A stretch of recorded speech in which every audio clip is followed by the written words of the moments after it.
Chapter 15. Some more Irish pioneers of the socialist movement. Either the Sermon on the Mount can rule this world or it cannot. The devil has a right to rule if we let him, but he has no right to call his rule Christian civilization. John Boyle O'Reilly. Looking backward to that eventful period after 48, we can now see that all hopes of a revolutionary movement had perished for that generation, had been strangled in the love embraces of our Girondins, but that fact, naturally, was not so apparent to the men of the time. Hence, it is not to be wondered at that journalistic activity on the part of the revolutionists did not cease with the suppression of the United Irishman, the Irish Tribune, or the Irish Felon. A small fugitive publication entitled The Irish National Guard, published apparently by a body of courageous Dublin working men of advanced opinions, also led a checkered existence championing the cause of revolution, and in January 1849, another paper, The Irishman, was set on foot by Bernard Fulham, who had been business manager of the nation.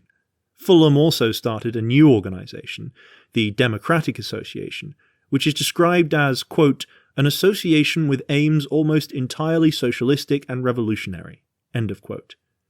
The association also spread amongst the Irish workers in Great Britain and had the cordial support and endorsement of Fergus O'Connor, who saw in it the realisation of his long-hoped-for dream of a common programme uniting the democracies of Ireland and Great Britain. But the era of revolution was past for that generation in both countries, and it was too late for the working-class revolutionists to repair the harm the middle-class doctrinaires had done.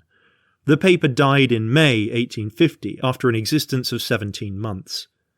Among its contributors was Thomas Clark Lubby, afterwards one of the chief writers on the staff of the Irish People, organ of the Fenian Brotherhood, a fact that explains much of the advanced doctrine advocated by that journal.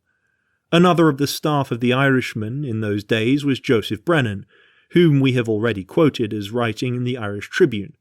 Brennan finally emigrated to America and contributed largely to the pages of the New Orleans Delta, many of his poems in that journal showing the effects of his early association with the currents of social revolutionary thought in Ireland. Before leaving this period, a few words should be said of the impress left upon the labour movement of Great Britain by the working-class Irish exiles. An English writer, H.S. Foxwell, has said that, quote, socialist propagandism has been mainly carried on by men of Celtic or Semitic blood, end of quote. And, however true that may be, as a general statement, it is at least certain that, to the men of Celtic blood, the English-speaking countries are indebted for the greater part of the early propaganda of the socialist conception of society. We have already referred to Fergus O'Connor, another Irishman who carved his name deep on the early structures of the Labour and Socialist movement in England. Another Irishman who carved his name deep on the early structures of the Labour and Socialist movement in England as an author and Chartist leader was James Bronte O'Brien. Among his best-known works are Rise, Progress and Phases of Human Slavery, How It Came into the World and How It May be Made to Go Out of It, published in 1830, Address to the Oppressed and Mystified People of Great Britain, 1851, European Letters and the Pages of the National Reformer, which he founded in 1837. At first an advocate of physical force, he in his later days gave himself almost exclusively to the development of a system of land banks, in which he believed he had found a way to circumvent the political and military power of the capitalist class. Bronte O'Brien is stated to have been the first to coin in English the distinctive title of Social Democrat, as an appellation for the adherents of the new order. An earlier Irish apostle of the socialist movement of the working class, John Doherty, is much less known to the present generation than O'Brien, yet his methods bore more of the marks of constructive revolutionary statesmanship, and his message was equally clear.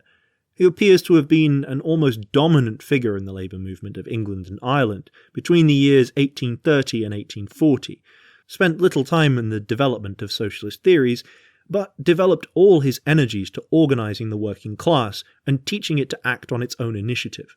He was General Secretary of the Federation of Spinning Societies, which aimed to unite all the textile industries in one great national industrial union, and was widespread throughout Great Britain and Ireland. He founded a national association for the protection of labour, which directed its efforts towards building up a union of the working class, effective alike for economic and political ends, and reached to 100,000 members, the Belfast trades applying in a body for affiliation. He founded and edited a paper, The Voice of the People, in 1831, which, although 7p per copy, attained to a circulation of 30,000, and is described as, quote, giving great attention to radical politics and the progress of revolution on the continent, end of quote. In his History of Trade Unionism, Sidney Webb quotes Francis Place, the best informed man in the labour movement in the England of his day, as declaring that during the English Reform Bill crisis in 1832, Doherty, instead of being led astray, as many labour leaders were, to rally to the side of the middle-class reformers, was, quote, advising the working class to use the occasion for a social revolution, end of quote. This was indeed the keynote of Doherty's message. Whatever was to be done by the working class. He is summed up as of wide information, great natural shrewdness, and far-reaching aims. He was born in Larne in 1799.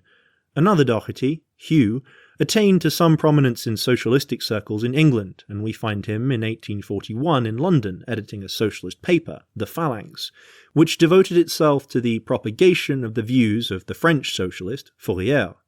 It had little influence on the labour movement, owing to its extremely doctrinaire attitude, but appears to have had circulation and correspondence in the United States.